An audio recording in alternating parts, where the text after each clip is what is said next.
Attention, et ta manière d'insister sur notre agrément pour la tuberculose, pour le laboratoire départemental. Ça fait des années qu'on se bat pour avoir cet agrément, donc ça dépend uniquement de l'État. L'État n'est pas représenté ce matin, vous savez qu'ils sont tous enfermés parce qu'il y a des élections dimanche, donc ils n'ont pas le droit de sortir.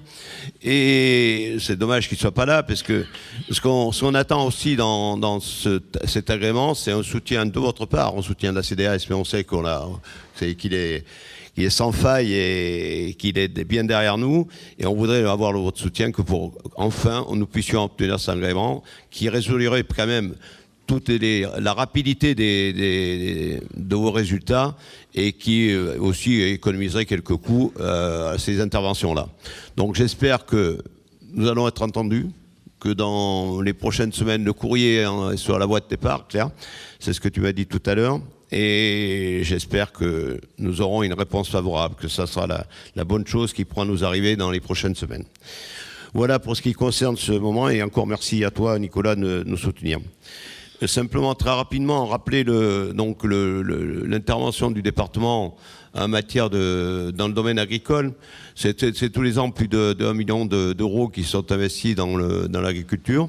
dont en plus de ces 1 200 000 euros qui sont investis, c'est près de 500 000 euros qui sont attribués au laboratoire départemental que je préside, et ces 500 000 euros viennent pour vous aider, pour diminuer le coût des analyses de prophylaxie que vous faites dans vos élevages. Donc c'est quand même un investissement important, et je salue, mais je crois que aussi bien Olivier que Nicolas, vous l'avez soulevé tout à l'heure, les nouvelles opérations que nous avons mis en place ces dernières années avec les kits intro pour les bovins, les ovins, la plus récente, les ovins à Técovin à Bellac, et les aides que nous avons mis aussi pour les nouveaux installés,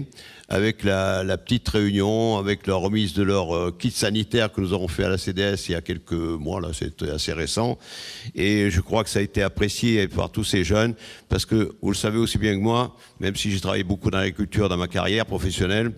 le sanitaire c'est le plus important de l'élevage. Dès que le sanitaire déraille, l'élevage est remis en cause, et je crois qu'il faut être prévoyant. Il faut être prévoyant quand on rend des animaux, il faut être prévoyant tout au long de la vie de votre exploitation.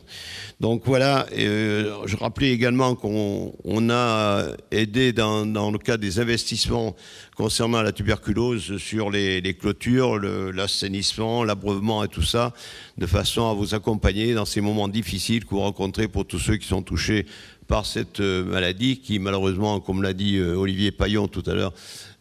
qui progresse dangereusement dans notre département, dangereusement, et il faut que nous soyons vigilants, comme nous pouvons l'être sur la DNC actuellement, puisqu'elle refrappe aux frontières de